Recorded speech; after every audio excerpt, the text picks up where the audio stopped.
What are we building today? These are always fun. We have built many different models from JIN before, and it's always a fun process to obviously build your own knife. Most of the knives that we buy come already built, but if you want to learn the basics of what's in a knife, obviously this is always a good experience. So it already comes with its own hardware, right? T6 and T8 screwdrivers right there. We have some additional lubricant right here with its own little dedicated tip, which I give them props, right? Everything is nicely sealed. There is no mess of grease everywhere. And then you have an envelope right there, okay? And an envelope right here. There we go, right? All the parts are on the two different envelopes. Here we have basically everything, wiping cloth and the pocket clip. All right, so that's looking good. We have a spring, what is that? 1, 2, 3 coil springs and 3 different, what looks to be T6 hardware, right? Or screws. We have everything else right here. Check that out. All right, we got the pivot, the ball bearings, additional screws, additional hardware. I'm assuming these are probably backup and these are the core ones that we would use.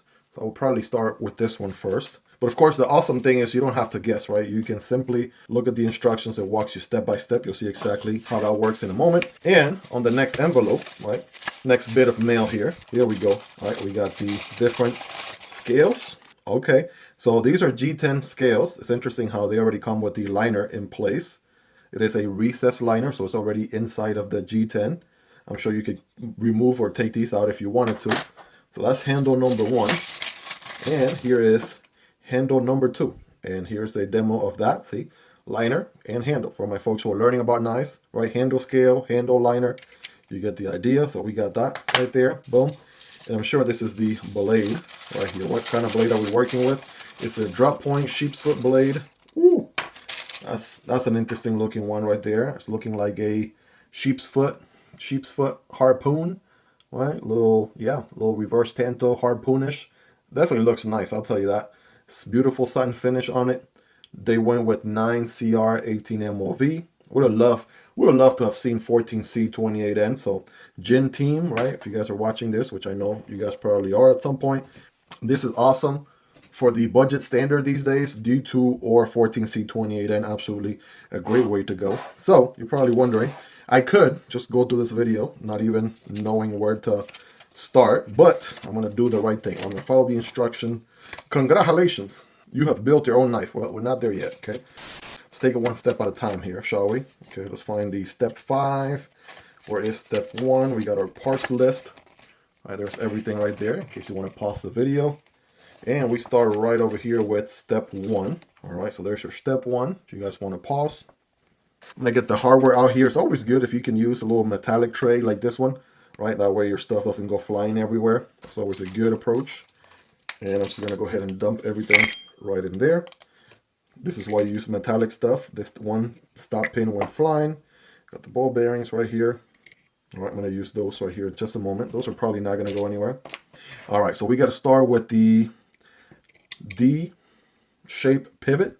And we're going to insert this guy. It looks like we start with this handle right here. And I have my instructions just outside of the screen right here. So you guys are going to be following along. Actually, before we do that, I'm going to go ahead and put my 2 standoffs.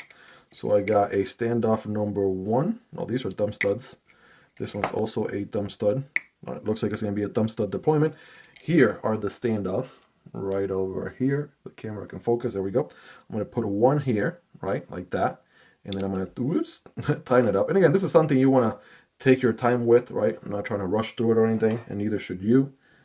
I mean, obviously, given the power of editing, I may skip some parts, but, you know, T6 screw right here on my T6 screwdriver. And yeah, just have some patience.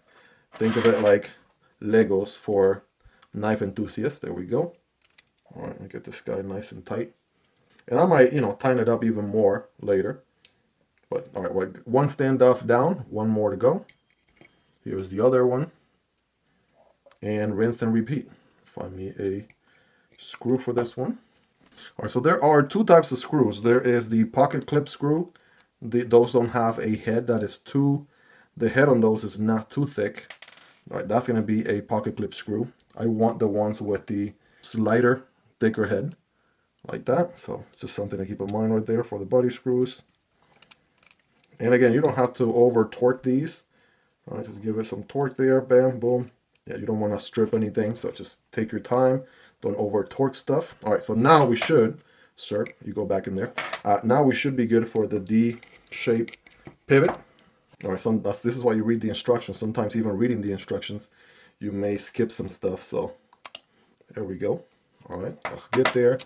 And now I need to get my oil out here and ready to go. We have just enough oil for this installation. And again, this is a very clean application. These used to be very, very messy in the past, but they have certainly improved their game. So now it comes with a little seal cap right here. Yeah, I gotta show you guys. It comes with a seal cap, so the oil doesn't just go everywhere, and then you get to take that out yourself, just like that, and put in the new little tip right here. I'm not sure if it screws in place or not. Oh yeah, it snaps in place.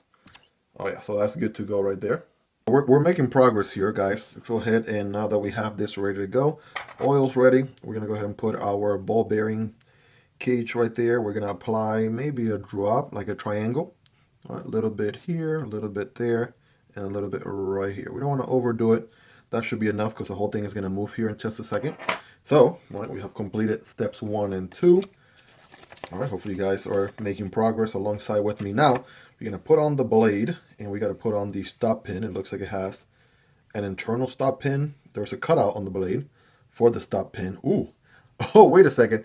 This is a plunge lock button lock, guys. This is insane. So we're actually, it makes sense. It makes sense why we have coil springs. We are putting together a plunge lock button lock. So yeah, just got a whole lot more exciting, I'll tell you that. So this is cool. I've done liner locks in the past and stuff like that, but a whole plunge lock button lock, I mean, come on, sign me up.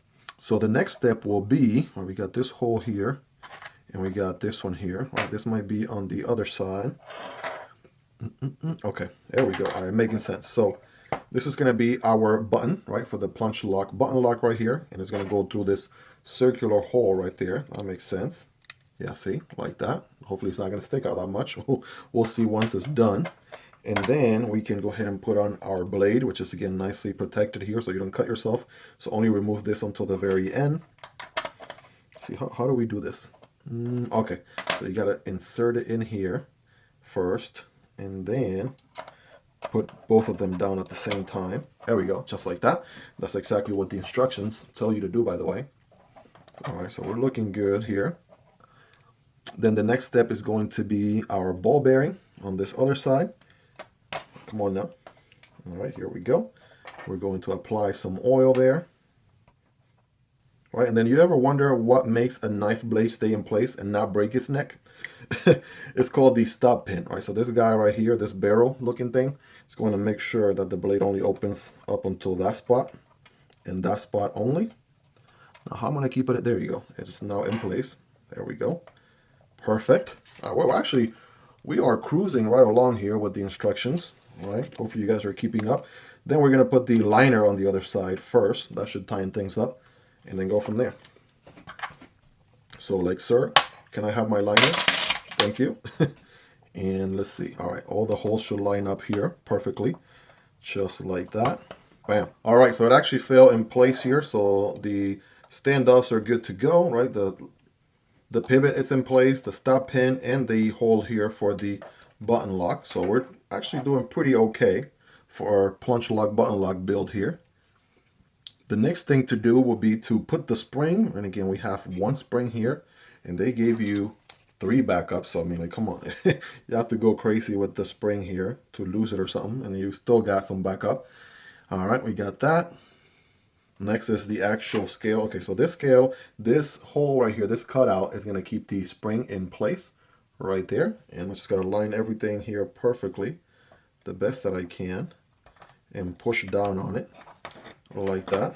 All right, did that fall in place? Hopefully. There we go. You want to test the button, make sure you're getting that spring reaction. Push it down, make sure it comes up on its own. And if the blade was to close, then it goes up all the way. All right, it's doing the job. All right, it's doing the job. Wait, hold on. We're not done yet, sir. Stay there like that. Okay, so I'm gonna hold it like this because it is under that coil tension right there. I'm going to put the pivot first. Right, it's the biggest screw I got here, and just line this one up here. Maybe I can give it a few turns with my thumb. That would help a little bit. switch to the orange T8 screwdriver here. Bam. Give it decent tighten. There we go. And then I want to come back to that in a moment here.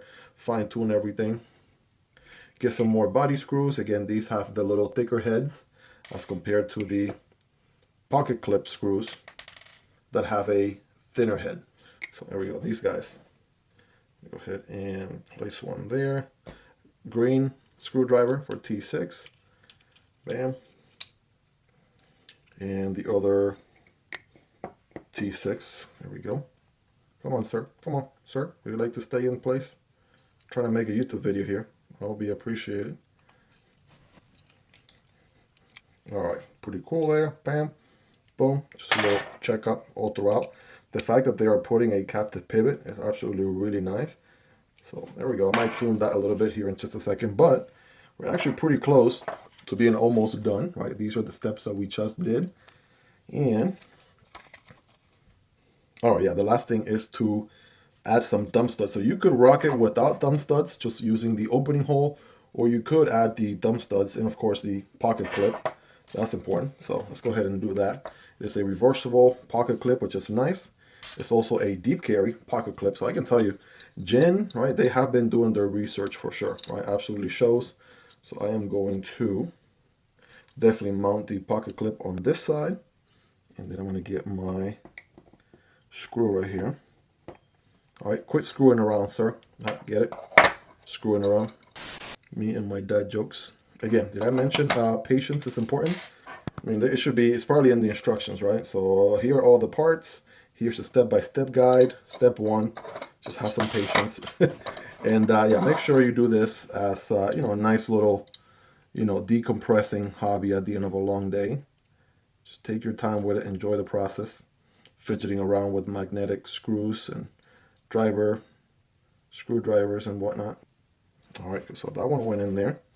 Get this other one. Or can I get you to stay in there like that? All right, and just like that, ladies and gentlemen, we have a pocket clip installed. Those are Chicago screws. They sit flat. The pocket clip is even inset, right? That's why you have this cut out on the G10, right? And it is deep carry and reversible for my lefties out there, which is nice. Got this little star cut out here for the JIN branding, if you would. And I think it's that moment, right? Is it that moment? I mean, we might put the studs, yeah, the thumb studs later on, but let's go ahead and test this thing. All right, if you guys are ready, I'm ready. Ooh, okay, here we go. Let's just try the button first. All right, I might have to play around with it a little bit, break it in. Maybe I'll tighten it up a little bit. Oh, she sings. She definitely sings. All right, guys, that is awesome. Now, reverse flick here. Kind of has one of those concept Lucky style. I think, was it the Lucky? One of those. Interesting little cutouts here, right? It's kind of like a line instead of a circle. Oh, there we go. Got to build some detent resistance. Right here, we don't have a detent on a knife like this, right? The plunge grind, the actual cylinder right there is working as the detent. So, trying to get it. There we go, reverse flick. So it might be a little bit closer to up here and then flick forward. Oh yeah, oh yeah. Now we got it going. So we can do that. All right, fail every once in a while, but then get a snappy open once you get the hang of it. Bam. All right, so that's feeling good. We can also probably thumb deploy off of the hole. All right, same deal here. Might need to, there we go, calibrate for the best way. And if you want a, you know, smoother experience, again, it's up to you. You can put on the thumb studs. I might just do that. But we got this front flipper. Oh man, front flipper works really good too. Yup. Wow. Okay, yeah, it's actually getting better and better. And I just built this, right, to get that satisfaction of, hey, I put this together. You know what I mean? So, that's a snappy open right there, guys. Man, nice. Obviously, this blade's gonna be really good for utility cuts and draw cuts, right? Pretty awesome package opener right here, no doubt about it. Right, slow roll, feels good. Kind of tuning that reverse flick, and of course the ergos for being this tiny of a knife. If you go the standard grip, right, pinky is gonna be way out here, but look at this, right? Good old finger chola right there. Get a full purchase. The thumb lines up perfectly right here with this harpoon, like that, and you're good to go, man. You're good to. This is gonna be your Amazon box destroyer on, you know, opening up packages and things like that, right? On a nice small package right here with the beautiful satin finish. This is by far, I think this is probably one of my favorite kits from JIN Knives, right? Build your own knife right here. This thing is pretty sweet, guys. Wow. All right, so let's see if we can do the thumb studs here, shall we? DIY or thumb stud situation ourselves. I'm sure just gotta line it up. And here, tying it up one with the other. There we go, like that. And the good thing about these is you can, you know, take them off if you need to. Now, if I want it a little bit tighter than that, I can use my T8. Actually, no, this would be a T6. So if I tighten from here, it's going to move the other side. But is it moving anymore? No, actually, it's actually pretty tight right there. But you could get a T6 on both sides. Just want to tighten it just a bit. Nothing crazy. There we go. That should be enough. All right, so let's see. With the thumb stud now, is there any different? Oh, yeah. Oh, yeah. Oh, oh, that thumb stud changes things. Absolutely. And then, can I still use the hole here? No. I probably want to use a thumb stud here with my nail. Oh, yeah, that feels good. I think the thumb studs are a keeper. I'm not gonna lie. So I might carry it with the thumb studs for a while, take them off after a while, see which one I like the most. But the fact that you can do both hole opening or thumb stud deployment, either one is. I mean, you got options. You got options here. Man, this is epic, right? Never did I imagine. I mean, it just kind of goes to show, right? Sometimes you get a knife, it seems complicated, it seems like a long process, but no, I mean, it's actually a very simple process. You can understand so much of the basics of a knife by just putting one together yourself, going step by step like I just did. I mean, there's Lego sets out there that are way more complicated than this is. I mean, this is, you know, what was that, like 6 different steps, 1 through 6, and we got ourselves an awesome Bucks Cutter EDC knife right here, looking awesome. I mean, well, there you have it, guys. That is a quick unboxing and build and overview of this new JIN model 006R. I'm sure this one has a name as well, which will be in the description somewhere. Future me slap it on the screen if I haven't already in the video. But man, now that I put those thumb studs on there, this thing came alive. Reverse flick, right? Thumb deployment, deploying off of the actual button. This thing is going to be a very, very fidgety one. And given the size, I'm sure my wife is going to want to snatch it from me, right, as soon as she sees it. Let me know your thoughts on this one, guys. What do you love about it? What do you like about it? Is there anything you dislike about it? Let me know. Let's hang out in the comment section down below. Hope you guys really enjoyed this one. If you made it to the end, you're the real MVP. Hope you guys have a wonderful rest of your day. Take care, and I'll see you on the next one, either this one or this one. Peace.